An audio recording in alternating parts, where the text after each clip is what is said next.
Does this look gross, like as I'm cooking? Like, does it look like it's starting to get gross and messy? Or does it matter? Okay, yeah. Let me clean that up really quick. Here, I got a paper towel right here.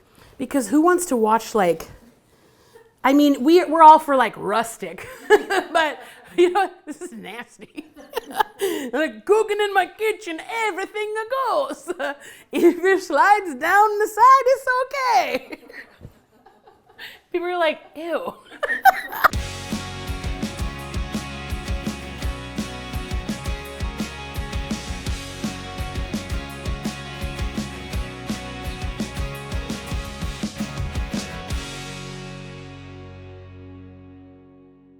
You guys, good afternoon, good morning, good night, whatever time of day it is. It's Rustic Joyful Food.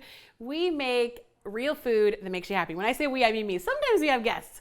But welcome to the show today, sponsored by the great Idaho Potato Commission. What you see is a humble, tiny potato, but I see an enterprise of potato. I don't know what an enterprise of potato is, but we are making these Greek loaded, gorgeous potato and chicken bowls today. And so let's get started. I don't know about you, but I can really appreciate a sheet pan dinner, especially with chicken thighs. They're affordable and they're delicious. I'm also looking for a knife. Hang on a second. So what we're gonna do, these are already washed, so don't worry about it. You wanna cut them up into cute little bite-sized chunks, and we're gonna season everything, and it's just gonna all go on the same sheet pan. So what you didn't see is I preheated my oven to 375 degrees. 350 works great too. But you know what's so funny? A couple of years ago, I went on a trip to Idaho and I actually saw the entire process of harvest. And so you know me, like I love a farmer. I love a rancher. This whole show is what we love. It's what we're all about. And I love to go to the farm, go to the land and sort of check it out and see how they're doing it. Like this is how they feed people. Like this just gets to the grocery store. We don't really think about it. But I mean, these people work so hard, these farmers out in Idaho, they work so hard to get these little potatoes to us. And I gotta be honest with you, it was such a life-changing, kick in the pants, fun trip. All I just kept thinking about is there's still harvest. Even when stuff is hard in life and we think like, man, I'm not gonna make it through, I'm not gonna get there, it's just everything is a little bit too difficult, there's still good stuff to be mined. So I feel like I look back at this trip that I went on in 2022 and I think about all the good stuff, even in the hard times.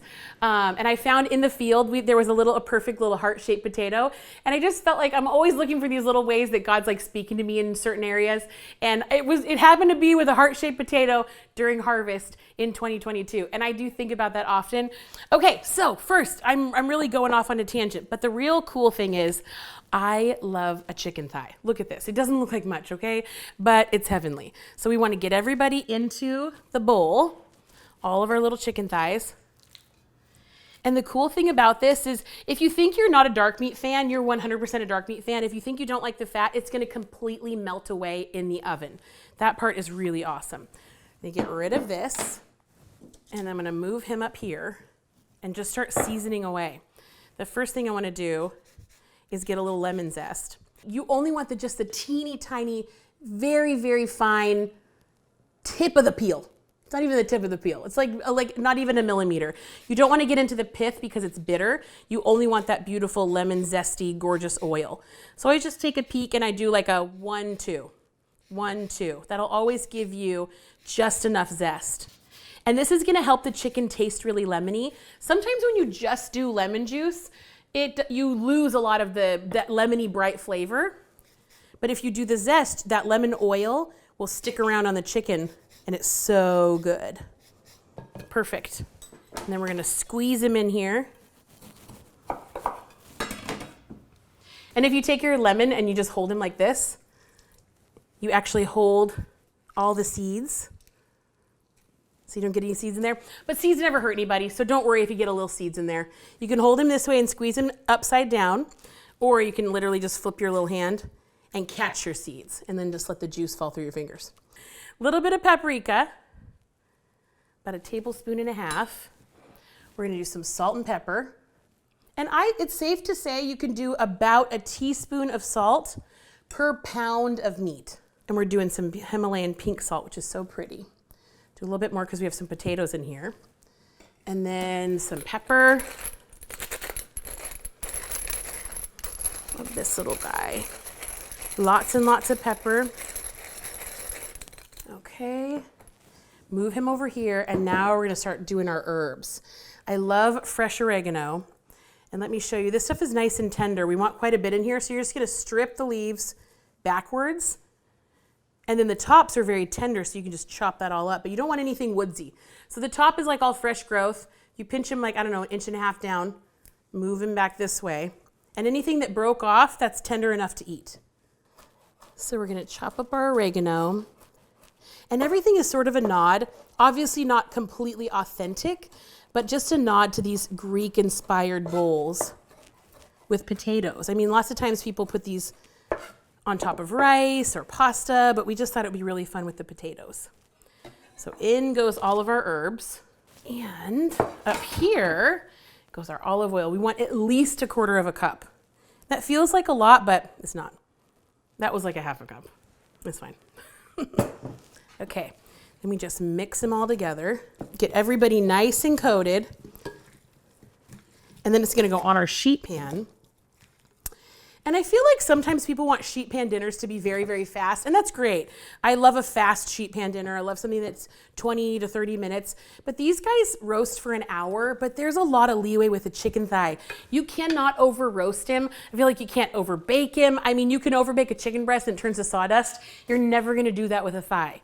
So get over to Team Dark Meat. The only thing this is missing is our garlic paste. So I bet you never thought of garlic paste like you're about to think of garlic paste now. You can buy a little jar of garlic paste and it's great. It'll get you by, it's lovely, but it just doesn't taste like fresh garlic. But my favorite thing to do is take peeled garlic. And Kendra was amazing because she peeled 4 bulbs of garlic. It doesn't feel like a lot, but it actually is. And we're literally, and it smells like heaven. We're gonna put our garlic inside the food processor. That's probably 30 or 40 cloves. We're gonna do at least 1/4 teaspoon of salt. And the salt's gonna do 2 things. It's gonna season the garlic, but it's also a preservative. Then we're gonna do a little olive oil.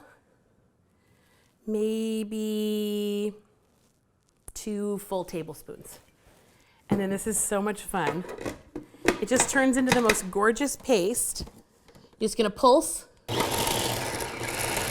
should we just put them on low?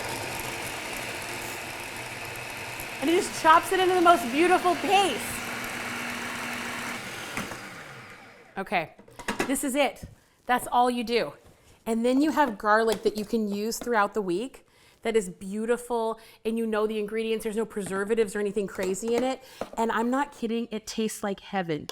So you only need like a little teaspoon. So we're gonna get all this out of here. I'm gonna put a nice hefty hunk into our sheet pan gorgeous chicken. I'll probably move them over and put more in. Okay, so we made our garlic paste. We've got a nice big hefty tablespoon right in the middle. I'm gonna mix this up. And if you don't make garlic paste, that's absolutely fine. You don't have to. It's more of like a weekend project. I mean, you can pull your food processor out and make them anytime, but don't feel pressure. You can also use garlic powder, onion powder. You wanna make sure that you have something in there that's like that. It really just makes the whole recipe go to the next level. Okay, so this is all beautifully mixed. Look at that. You can marinate this, like that. This whole thing can go in the refrigerator for up to 8 hours, 10 hours, overnight, 2 days, you're fine. Now that the potatoes are super coated in salt, garlic, and olive oil, they're not gonna turn. So what I'm gonna do is I'm gonna take my little lined sheet pan. I'm a parchment paper lady, I love it. And we're literally just gonna pour the entire thing out onto the sheet pan. And then we'll make some arrangement. Look at that. Oh my gosh, it smells so good. Who knew that raw chicken and potatoes were gonna smell that great? Make a nice little arrangement everywhere. What you're looking for is 1 layer. And it doesn't matter at all if you've got your little chickens on top of the potatoes, because you really do want that fat to render out and cook the potatoes in the fat. Oh my gosh, it's so pretty. In he goes. While this bakes, we're gonna make the tzatziki sauce. Okay, you might see a dirty food processor in front of you, but I see opportunity. We just made our garlic paste a couple minutes ago, and we're gonna use the dirty food processor because I don't wanna make any more dishes or any more mess. So it's got the perfect amount of garlic in here, and I'm all for saving time. And steps. So you can actually take a little box grater and grate the cucumber. Very cute, very simple. Get that little extra piece off. Very cute and simple. Or you can just take the cucumber, just cut them into sort of rough chunks, and then we're gonna pulse it in the food processor. Both ways work. Do a little bit more. Pop them in here. Then we've got some full-fat Greek yogurt. And some of this is not traditional. I'm gonna put a little mayo in here. You may have an opinion about it. I actually really just love mayonnaise. So we're gonna put a little bit of mayo in, not a ton, but I find that it adds like extra fat content. Sometimes when you're working with Greek yogurt, you just need a little extra fat. So we're gonna put a little touch of mayo in there. And the dill, let me tell you. Dill is our bestie. Why not put some oregano in there? I'm loving fresh herbs. Like every time we can get any little bit of herbs, we want it. Pop that in there. Then rough chop of the dill, stalks and all. We already trimmed these before we went in the water. So then in goes our dill. A little bit of salt and pepper. I'm gonna do some lemon juice. Again, just squeezing them in. Look at that. So good. The seed gets in, we're absolutely fine. I mean, if like 10 seeds go in, you can fish them out, but I wouldn't worry so much about it. Do a little bit of more lemon juice, and some zest works too. And then we're gonna use some really pretty cracked pepper. I always love the way that looks inside there. It looks so good. A little bit more pepper, and then whirl them up. Boom. Couple of very important things we want to talk about with tzatziki. First thing is, when I was teaching my son Noah when he was smaller to cook, he would mimic all the things that I would do, and I always put my hand on the KitchenAid mixer and then on top of the food processor. So I noticed that when he would do things with me, he'd put his little hand up there, and I just thought it was the cutest thing ever. So whenever I'm cooking now and I do this, I see my little dude when he's little and not taller than me making stuff, and it's kind of cool. Second thing is, a lot of people like to strain and squeeze the liquid out of their cucumbers. It's great. I love it. I love it for many reasons. Number one, it gives your sauce a little bit more longevity because you're taking out that extra water, and cucumbers can taste like second day cucumbers on the second day. If you do not anticipate having very many leftovers of this sauce, at this amount for a family of 4, I mean, you can cut it in half if there's less of you, but I'm gonna say for sure, I'm not gonna take the time to strain it because we're gonna eat it all when it's fresh and delicious on the bowls. And then we want to taste it too, to see if it needs any extra salt, pepper, garlic, lemon. I feel like I'm such a lemon person. Don't worry, we'll get all the extra out of here. You just won't see it. A little bit more lemon. I like stuff very bright and lemony. Stir him up. But look at that, that's amazing. So we'll get it all set over, and I'll see you right back. So this is the deal. We have roasted the chicken. I've had this out for about 20 minutes, so it's not hot, but look it. We've got brown, gorgeous, beautiful chicken. And what I'm gonna do is bring this up here, slice these up, and start to build the bowl. And then you wanna move these gorgeous potatoes around in all of the juices. Oh my gosh, this is so awesome. So look it, you're never gonna think about a chicken thigh just baking in the oven the same way, because this is so flavorful and delicious. So I just like to cut it nice long strips. If you have little kids, you can go ahead and go a little tinier. I just like everything to sort of be uniform, bite-wise. And then we're gonna go ahead and take our pretty bowl, pop down some beautiful potatoes first. Look at that. And these are gonna be the bed for our gorgeous sheet pan dinner. So let's say you're tired, you're getting home from work or your practice or whatever you're doing. You need a yummy dinner, but you need to like go have a moment. Get this in the oven as fast as you can. Let's get some chicken over here. Look at that. Get this in the oven, and then an hour actually goes by really quickly. Get it all prepped. And then the sky is really the limit for dressing this guy. So we can take some tomatoes, put a little pile of tomatoes. We've got Kalamata olives. You know what I like to do for the olives? I actually like to smash them, even though it says that they're pitted. You just really never know. Sometimes that little mechanical separator misses a little guy. So just like to break them in half, make sure that there's no little pits, because I'm sorry, cracking a tooth is wild. We're gonna do some pepperoncinis all over the top. We're gonna do a little feta. Beautiful. And pickled onions. Listen to me, if you wanna just make the most delicious extra condiment, you just need vinegar, salt, pepper, all these kind of fun things. I'll put the recipe on the website, but you just want a little extra pickled onion. If you don't wanna pickle them, go ahead and use just regular old red onions. But I'm sorry, I could use like a whole heap on here. Then our tzatziki. Oh, and this is looking messy. We're gonna just get a little bit of our olive juice up. What's that game you play? Olive juice, but you're saying I love you. When you were like in junior high and you had a crush on somebody, and you would say, but it looks like I love you. Did you guys play that? Nobody. Okay, yes, Chase played it. Olive juice. See? I love it. And then dill. I'm sorry, but I could literally eat all of this dill to myself. Number one, it does two things. It ticks two boxes for me. It's fresh and delicious, but it adds all the green that you need. You need a lot of gorgeous green on this plate.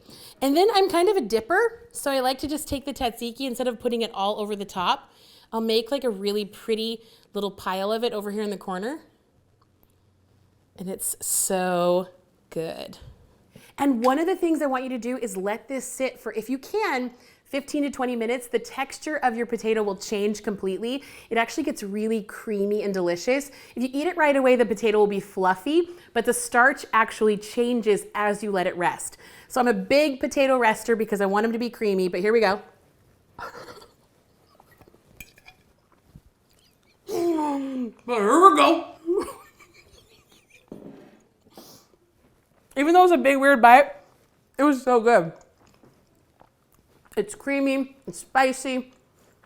It tastes like I saved money.